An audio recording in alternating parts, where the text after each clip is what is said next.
I'm going to spend about 25 minutes to run through our findings on this report on making Africa's capital work better for Africa's development.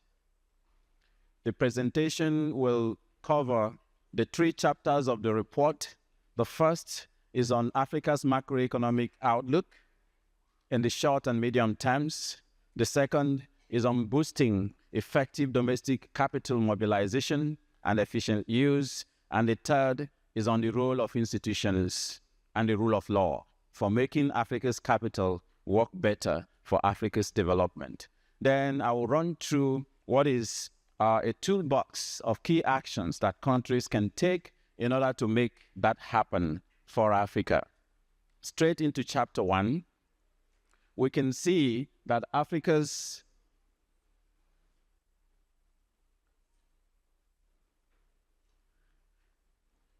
Please, can you put back the PowerPoint again? Thank you. We can see that Africa's growth has continued to remain resilient, even in the midst of all the challenges, the headwinds that global economies and African economies have faced in recent years, the most recent of it being the significant trade policy uncertainties that has emerged since the Liberation Day announcements of the United States. Because of that, we have revised down the growth performance, expected growth performance of countries in Africa. On average, our GDP growth is expected to now be 3.9% in the year 2025 and 4.0% in 2026, reflecting a 0.2 and 0.4 percentage point reductions, downgrades from what was estimated in our macroeconomic outlook reports in January because of the challenges that we're seeing, the uncertainties created by the trade tariffs that we've been talking about. And because of that, you also see that 21 African countries, even after taking into account the turbulence in the global economy, these 21 African countries will exceed about 5% of growth, GDP growth in 2024 and in 2025. And we see also that 5 African countries will grow by more than 7 percentage points their GDP. And this is the point that we have already estimated will be required to break the vicious cycles of poverty on the continent. And 13 out of 20 African economies will remain among the 13 countries in Africa will be among the 20 fastest growing economies in the world. So from here, you can see that macroeconomic stabilization and policies that has been implemented by many African countries has continued to yield results. And for that, we really need to congratulate our African governments and institutions that support the continent, because we are seeing real impacts in the development of the continent. And one key measure we're always keen about is GDP per capita, because it's a very good way to track how poverty is going. On the left side of this slide, you will see that GDP per capita in Africa has continued to increase gradually from 0.7% in 2023, and also the negative 3.14% due to COVID in 2020. We've now risen to expect of 0.9% this year in 2024, but expecting to get to 0.5, 1.5 and 1.7% growth in GDP per capita growth in 2025 and 2026 respectively.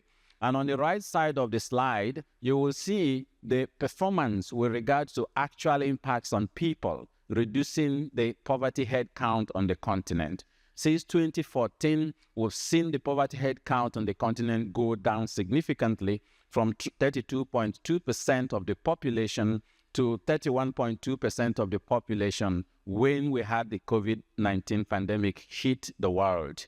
And because of COVID-19, as you recall, in 2020, we did report that over 30 million Africans were pulled back into poverty as COVID reversed over 1 decade of progress made in socioeconomic transformation on the continent. But even after that reversal, we have seen a very rapid return in terms of reductions, in terms of the poverty head count on the continent, now at about 30.6%. This tells that macroeconomic policies that's going on in the continent is actually yielding results, even as our population continues to grow. Now, in the next slide, you are going to see that this performance that we are talking about is varied across countries and across different regional groupings in Africa, by geographic regions, but also by country groupings in terms of the structure of their economies, with Eastern Africa once again taking the lead amongst its peers because of significant diversification of their economies. The economy in the Eastern Africa region is estimated to grow by almost 6% by 2026, which is heading towards that 7 percentage point to have meaningful impacts on poverty reduction and job creation for youths in Africa. And all the other regions of the continent are also doing well, albeit gradually. East Africa is followed by West Africa. Then we have North Africa, Central Africa, and Southern Africa. And even Southern Africa, that we have recurrently reported as having challenges because of structural issues in South Africa, is now beginning to grow, despite the challenges we have seen with regard to the trade uncertainties and the trade tariffs.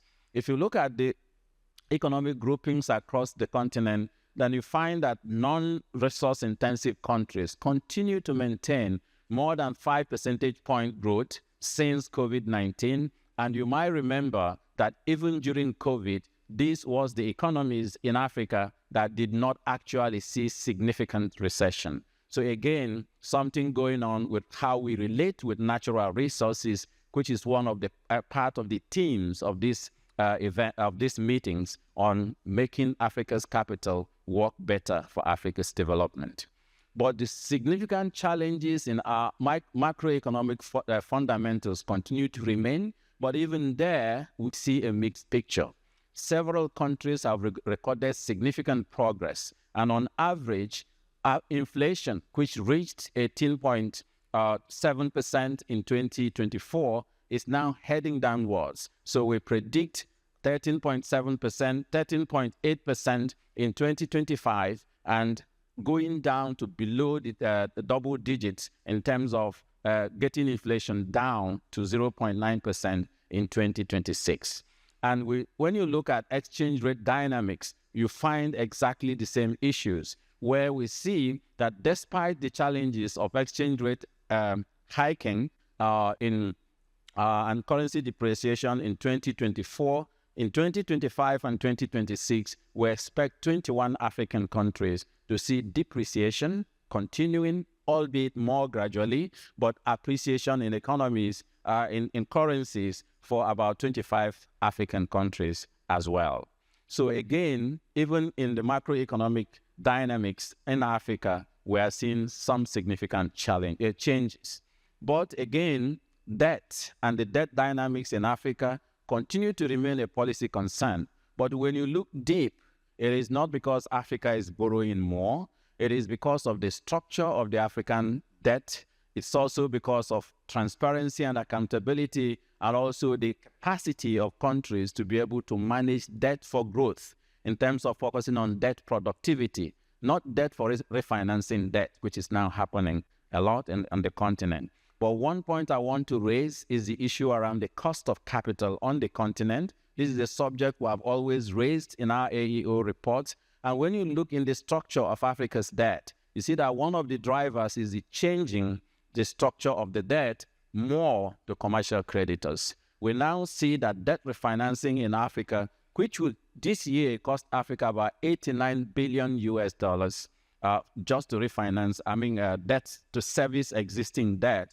53% of that is for private creditors, because private loans are always shorter terms, higher interest rates, often more opaque than if you are borrowing from the Paris Club Group and also MDBs. And our estimates actually do show that African countries are paying 500%, and I hope it sinks, 500% more in interest rates when they are borrowing from private creditors, from commercial creditors, than when they are borrowing from multilateral development banks, such as the African Development Bank or the World Bank, and so on.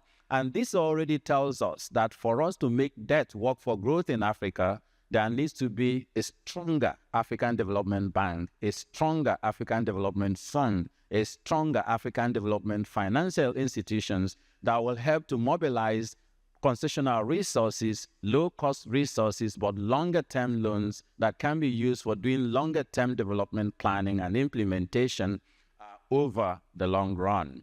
And this next point we have there is that external service for debt is crowding out fiscal resources from the usual governance of countries to deliver on education, to deliver on health, and deliver on all those. That black line there is the rapid rise in the cost of debt, which is because of the changing structure of debt, but also the risk perceptions that we have always talked about in Africa's debt composition.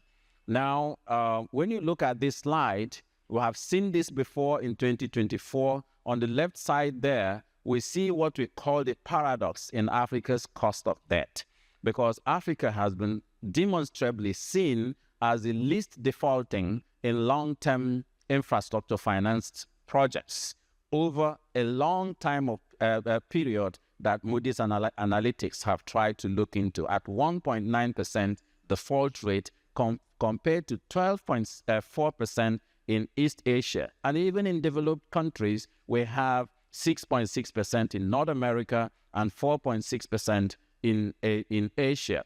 But Africa still pays higher premiums for accessing capital. And again, this is not unique to Africa, because when you dig deeper, you'll find that what is driving it is poverty. And on the right side of that slide, you see a perfect correlation between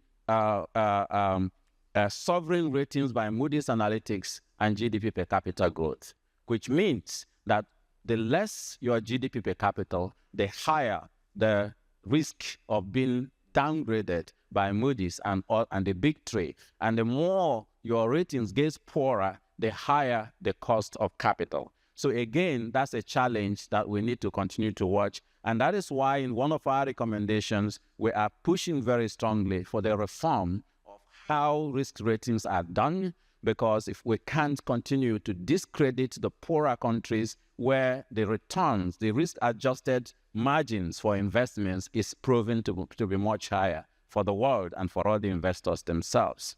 But amidst that, we are seeing a more worrying challenge that concessional financing and access to grants that helps many African countries to be able to do development is dwindling. Despite the rebound in external financial flows we saw in 2023 because of portfolio flows that went from negative to positive, even in 2023, we already saw that FDI declined by 3.4%, ODA by 3%, and diaspora remittances by 6.2%. So, and recent announcements we are seeing from major ODA providing countries is projected to take away about $4.2 billion in US dollars for aid for growth in development in Africa. So again, many people argue that the age of aid is over, the age of cheap money is over, and that is why the African Development Bank Group focused on this theme of making Africa's capital work better for Africa's development. The time has come for the continent to look inwards and harness the rich assets that we have that has not been put to effective use. And on this particular slide, you can imagine we are paying more to access finance. We don't have enough in terms of fiscal capital. But if you look at fiscal financial flows out of the continent every year, we are losing more than 3 times the resources that Africa gets in terms of financial outflows. Here, just because of poor risk ratings that I've talked about, we'll lose about $74 billion US dollars. Illicit financial flows, the continent loses about $90 billion US dollars. Corruption costs the continent $148 billion US dollars. And the international profit shifting, base erosion and profit shifting is costing Africa about 275 billion US dollars. When you sum only that up, we have 587 billion US dollars leaving the shores of this continent every year. That is about 1.6 billion daily. But the continent had every form of international external flows into the continent. As at 2022, it was about around 190 billion. So if you do the math, Africa is actually a net creditor to the world. And it only takes better governance, rule of law, greater efficiency and accountability to hold these resources within the continent and channel it to better use. And the agency to do that lies within the continent. And then even for the resources that we borrow from loans and other things to do infrastructure, Africa has a 39% infrastructure financing gap, inefficiency gap, which simply means that if we mobilize 100 billion for infrastructure in every year, 39 billion is done due to inefficiency. And actually, looking at the actual figures of infrastructure financing in Africa, our estimates is that finance inefficiency in financing infrastructure and project selection, project preparation, portfolio management, procurement, and other things costs Africa about 106 billion US dollars every year. Again, the agency to hold this capital, to retain this capital on the continent and use it for development is within our reach. The IT people, this is not working very well. Can you please make sure it works? Then, if you look at all this, we can think about the potential downside risks that is within Africa's macroeconomic sphere.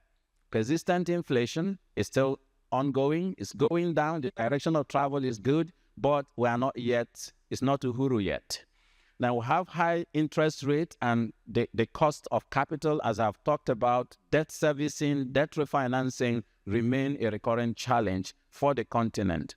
And then commodity dependence and price volatility in the commodity markets is another challenge that has continued to be a problem for the continent. And then needless to talk about climate shocks and the recent trade tariffs and policy uncertainties that we are seeing. All these are headwinds that policymakers need to continue to keep in mind as we move forward.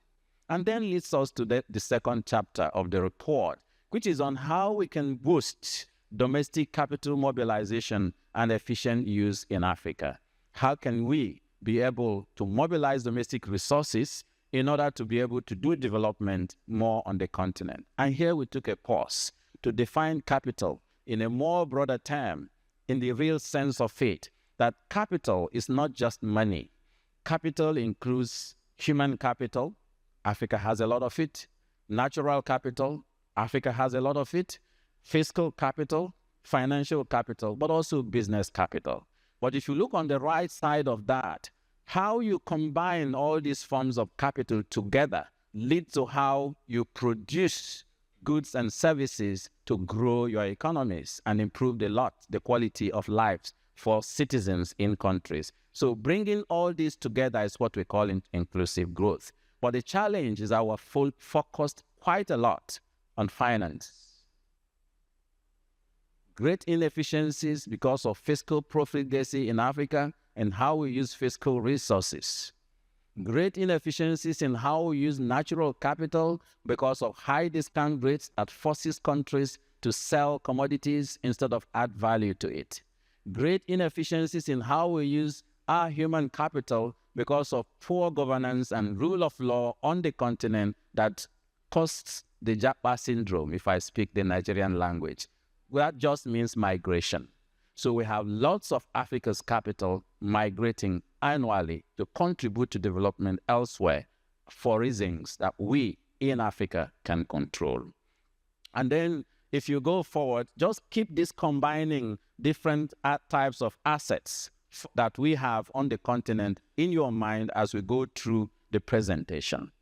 So why are we not able to combine that effectively? State capacity and external factors is what we found drives low domestic capital mobilization, retention, and efficient use on the continent. You look at it from every lens, you see that government revenue in Africa is comparing very poorly to all the other regions at 19.8% of GDP. But the point I need to make is that African countries use 80%, basically 80% of total public expenditure in Africa is from this 19.8%. And that is why the scale of development is not yet being able to break the vicious cycles of poverty. But Africa is not as dependent as we always used to think.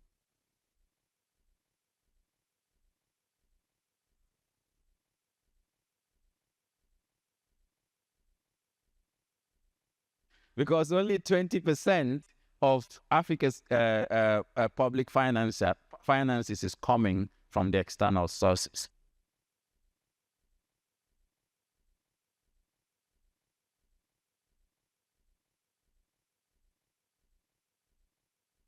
Find that we have a lot of headroom in our revenue mobilization on the continent. But to give an olive branch, the hope we find is that when you look at that right figure there, you'll find that there are countries in Africa who already understand how to do this and are even exceeding their peers in other regions. Countries like Lesotho, South Africa, Morocco, and many other countries are performing at par with regard to revenue mobilization.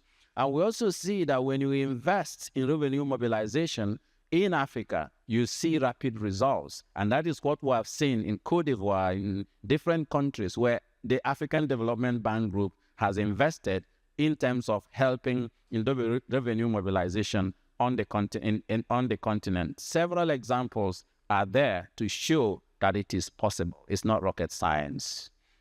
Then, second point here is that weak tax administration capacity in Africa is also leading to underperformance in tax collection on the continent. And you see on that right side of the graph, Africa is just about 14.8 as at 2023, 14.8% of GDP, compared to 32.9% in Europe and Central Asia. And even Africa itself has a tax capacity of about 20%. So we still have a lot of headroom to do better in collecting revenue without increasing tax rates on the continent. It's just about efficiency in administration of revenue collection. And you will see some recommendations on how to deal with that. On the right side is again to show that Africa is not one country, and several countries in Africa are doing very well with regard to tax collection as well, telling me that we have lessons, examples to learn from within the continent that to make it easy for us. So it, again, is not rocket science. Non-tax revenue collection in Africa is also the same. On average, we have about 5.3% of GDP in non-tax revenue collection in Africa, compared to a world average of about 7.1%. But if you look into the data, you will find that Europe and Central Asia is about 14.6%, and Africa is just at about 5%. Huge headroom to be able to do better. Again, on that graph on the left side, you find that some African countries provide case studies on how to do this better. What about business capital? Everybody talks about mobilizing the private sector. But again, I see a lot of private sector entrepreneurs and gurus in the sector in this room. But again, they will tell you, even though they are large on the continent, Africa's private sector in terms of scale still remains small. And if you look at the number of 1 billion plus companies in Africa, we have just about 345 compared to 1,500 in China. So we still have a long headroom in order to be able to deliver more in that area. But one other debilitating factor is that Africa still invests very little in research and development at 0.4% on average, compared to 2% and more in countries where they provide the ecosystem that allows for innovation and entrepreneurship to thrive. If you look on that right side there, you also see that we have huge informality on the continent. About 85% of businesses in Africa operate in the informal sector, most of it non-taxed. Why? There's reasons why informality is thriving on the continent because of the nature and type of private capital that is being mobilized on the continent. If we did well in bringing in this private sector, providing an ecosystem for SMEs to thrive on the continent, we can mobilize about $125 billion annually. These are much more than the resources that we focus a lot on to try and mobilize externally. There is money in Africa. It is about mobilizing and valorizing it. So in general, we find in our report that if we focused on simply improving the efficiency, quality of institutions, transparency and accountability, macroeconomic policy governance, and all the recommendations that we always continue to talk about on the continent, this continent can mobilize $1.43 trillion every year without increasing tax rate. These are just headrooms that we have in the existing policies and institutions that, avenues for mobilizing resources on the continent. And that is much more than we need to achieve the SDGs, which is 1.3 trillion. So if we go forward, when you get the report, you will see where each source of that 1.4 trillion is coming from. This is not rocket science. It's simply looking closer on what we have in order to use what we have to get what we want. And that led us, since we are finding out that institutions, quality, rule of law, transparency, accountability are the issues, is it just hearsay? Let's look at the correlations and the relationships on how quality of institutions, economic governance, and rule of law impacts on revenue mobilization in Africa, but also globally. If you look at the graph here, we'll find that the governance indicators, in terms of using Mo Ibrahim governance indicators in Africa, has been improving quite a lot, except in in issues around political instability and absence of violence. On all the other indicators, whether you look at the PEFA reports or the Mo Ibrahim reports, every report that is tracking the quality of institutions in the world, Africa has done well in the past 10 years, but we're not doing well enough when we compare ourselves with the rest of the world, which is the slide on the right side there. A lot of work needs to be done there. Why is this happening? So the key drivers and consequences of weak governance in Africa are huge. And if we understand where the rain starts beating us, then we can know when to get an umbrella. And this is why we looked at this, and we find that capacity constraints, capacity in mobilizing natural capital, in mobilizing domestic capital, fiscal capital, and all forms of capital is at the roots of the inefficiencies we have in institutions. When we have them, you don't have the money, you cannot set the systems to build the right institutions, to mobilize more resources, but also make the resources that you mobilized more efficient. But corruption has almost equal, if not more, impact than lack of financing in terms of the nature and quality of our institutions. Corruption in public service delivery, corruption in the public sector, but also corruption in how external parties relate with Africa.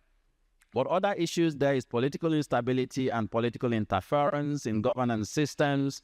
That's independence or non-independence of different units of government, high levels of informality we've talked about, historical legacies and part dependencies where we are not negotiating the right contracts because of history and historical legacies. Some call it colonial history.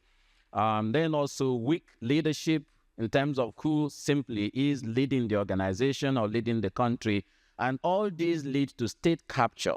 And because of state capture, we have lack of public trust among citizens, so they don't pay taxes. We have low tax and non-tax revenue because of poor, weak administration capacity. And we have fiscal profligacy and poor public financial management. We have high risk perception and cost of capital not because of perception alone, but also because of real challenges in the governance and stability of economies, but we also have base erosion and profit shifting by international and corporate organizations, abuse of power and illicit financial flows, and corruption. You notice that corruption is on both sides because it drives weak institutions and it creates weak institutions. Now, if you try to go deeper in terms of efficiency in tax mobilization, you will find, again, please, can you put back this slide?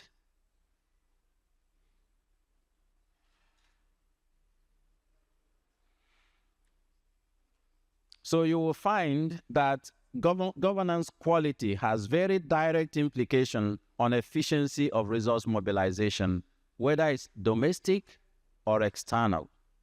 So when we talk about dwindling aid, dwindling FDI, dwindling remittances and portfolio flows, governance quality of countries we see is very directly related with it. The better governance you create, the more capital flows to your country.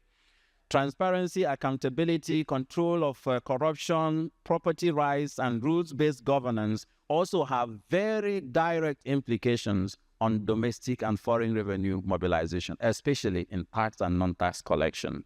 And because of this, it is only simply because when you have all these qualities, you create market stability, political stability that allows countries to, investors to believe in you and invest in your countries. So governance quality and tax revenue are very highly correlated. So if you improve effectiveness and the quality of controlling corruption, you increase tax revenue. If you also, but one thing we find as countries that have natural resource rents will have an inverse relationship with tax revenue. So more natural resource and focus on natural resource rents is actually a challenge for many African countries. So put together, state capacity, state capture is at the root of poor mobilization and utilization of resources in Africa, because it creates the elites will now negotiate preferential laws and regulations, tax exemptions, privileges, and so on. This is what I call the neocolonialism effect. Then we have monopolistic and oligopolistic competition emerging that creates weak property rights and high political risks, and that crowds out SMEs, and they all go informal because they don't trust what is going on in the government. And then corruption, tax evasion, all these things is just a vicious cycle. And these are things that can be handled from within the continent. It's just a political will to try and do that. Please change the slide. This is not working. Can you be changing it from there? So we go to policy recommendations. Next, please. On policy recommendations, we find that for the short and medium term, macroeconomic policy management remains key. How do we coordinate fiscal and monetary policy in the continent? Fiscal prudence, governance, and institutional reforms remain key. And also preemptive debt restructuring and decoupling our mindsets from aid and debt from consumption to focus on debt productivity is a key aspect. But in the medium term, we need to deepen regional economic integration and trade. We also need to leverage the ACFTA. We already have the instrument. We need to implement local content and franchising policies to allow us to add more value to our resources, but also preferred procurement to create domestic demand in the continent, and also strategic partnership that can mobilize development finance from our partners. Next, please. And domestic revenue mobilization and retention remains a major issue we need to focus on, and different aspects. If you go back on tax revenue, we have a clear toolbox of what countries need to do in order to mobilize more tax revenue, but also leverage the resources within the continent. On efficiency in productivity for natural and human capital, there are several things that we need to do, but focusing on natural capital accounting and upgrading our systems of national accounts alone can hugely increase GDP growth on the continent. We already released a report on this, but also we need natural resource ownership. Quite a lot of times we talk about resource potentials on the continent, but who owns those resources? Have we signed them away to foreign firms? And, I don't need to go too much into that. But we need also to improve transparency and accountability in how we use our natural resources to become more accountable to citizens. On human capital, we need to scale up appropriate education, and our emphasis is on appropriate education that feeds into the needs of the businesses in those countries, the needs of government and productivity on the continent. But we need to focus a lot more on leveraging the diaspora. If I just spend 1 minute on this, Africa's diaspora rose from about 19 million in 1990 to 48 million in 2024. I have seen that consistently remittances is the most steady and counter-cyclical source of resources for many African countries, estimated to rise to 283 billion by 2030. And if we have clear and well-crafted policies, it can immediately rise to 500 billion today. So how we relate with our diasporans is very critical in terms of how we are going to be able to move this forward. We need to deepen integration and strengthen financial institutions on the continent. On regional integration and economic integration, I won't talk so much about it because we have discussed that in last year. But we have the ACFTA, we have several instruments that we need to continue to leverage more and more in order to deepen integration on the continent. But we can't have integration when Africans can't move from one country to the other. We can't have integration when the cost of travel between the continent, you would prefer to go to London or go to the US. So we need to continue to invest in the high five sectors, in transport and regional corridors and so on and so forth. You get the report, you will see the details on key growth drivers in regional integration we need to invest in. But we also need to strengthen Africa's development finance institutions. You have already seen, if you're borrowing from the African Development Bank Group, you pay 500% less than if you are borrowing from the capital market. So it's not rocket science. A bigger African Development Bank Group, a bigger African Development Fund, a bigger Africa 50, and many of our African institutions will deliver more development to the continent. But we also need to establish the missing ones, like the Africa Financial Stability Mechanism or the Africa Monetary Institute, to help support the continent on debt refinancing, but also on price stability across the continent. Because when you look into the countries of the continent, a lot of these are already happening in some countries. It's just for us to learn from each other and scale it up. And that can happen. So next slide. And here is my final slide on what actually is like what the president calls changing the Intel inside, the software that drives all these things we are talking about. And that software change needs to happen in Africa, African leaders and African citizens, but also in African development partners. For African leaders and African citizens, we need to strengthen African unity.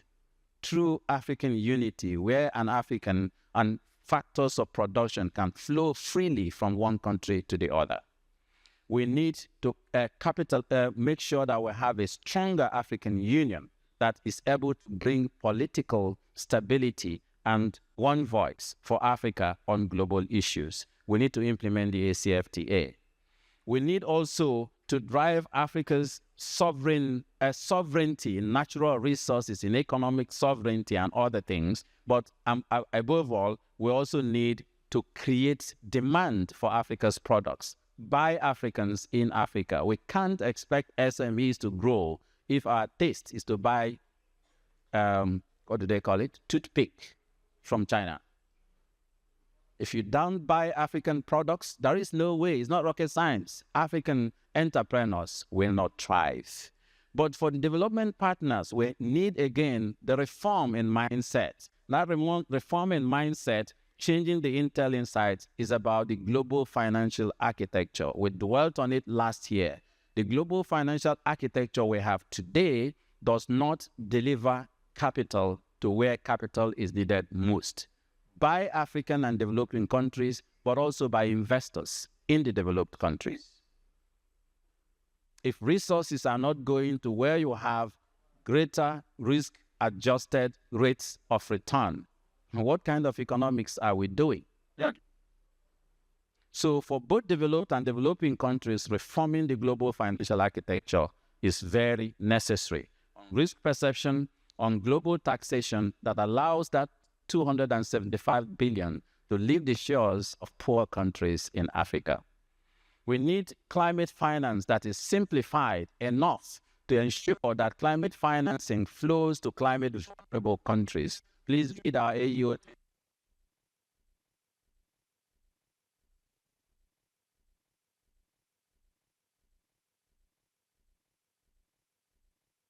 We can't achieve our global climate goals if we continue that way.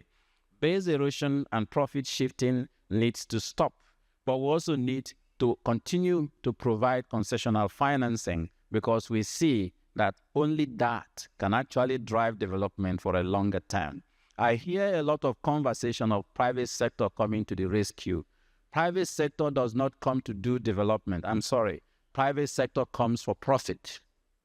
And when private sector comes for profit, interest rates will continue to go higher and African countries will remain locked in a debt conundrum. So we can't replace public resources with private resources in development. Both are important, but public resources should be used to leverage private sector more using de-risking instruments and several innovations that the African Development Bank and others have been leading. But we also need to move from an extractives for export agenda to a win-win agenda that delivers growth in countries that are natural resources rich, high profits to investors that come to invest in those resources, but also reduces the global carbon footprint of trade. What we have now of mining resources from Congo and taking it to China or US or anywhere else to produce is 3 times more in terms of the cost of production.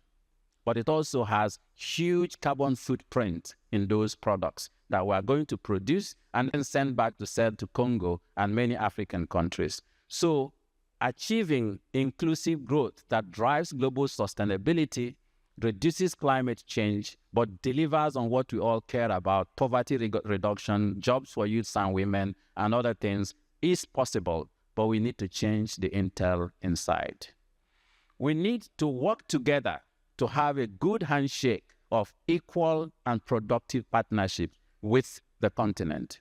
I don't believe that aid leads to growth, but I don't believe that aid is not necessary for growth. It is, but it is how it is delivered and how it is utilized. So we need to work on cost of capital. This is central because the cost of even climate finance is crowding out fiscal sustainability on the continent. Countries borrow to do climate adaptation, and the cost of refinancing those debts crowds out investments in health, investments in education, investment in resilient infrastructure, and so on. We need to collectively work together to change the intel inside. Transparency and accountability is a buzzword in all these discussions on debt. I sit in many discussions. It's about debtor transparency. What about creditor transparency? We need transparency on both sides if we are actually going to be able to drive better efficiency in how we move resources forward. Like base erosion and profit shifting, that is the largest leakage of resources on the continent. It can't happen from one side. We need cross-border capital flows that is more affordable, cheaper, and more transparent on both sides as well. But we also need global peace and security. We cannot continue fighting wars and expect development to happen. There cannot be development without peace. And when you look at African countries that have high resources and are not delivering on development, there is one form of conflict or other going on in those countries. Why is that the case? We need to continue to work together to make this happen, and it is possible. Let's work together to make Africa's capital work for Africa's development. It is good for Africa, and it is good for investors that invest in Africa. Thank you very much.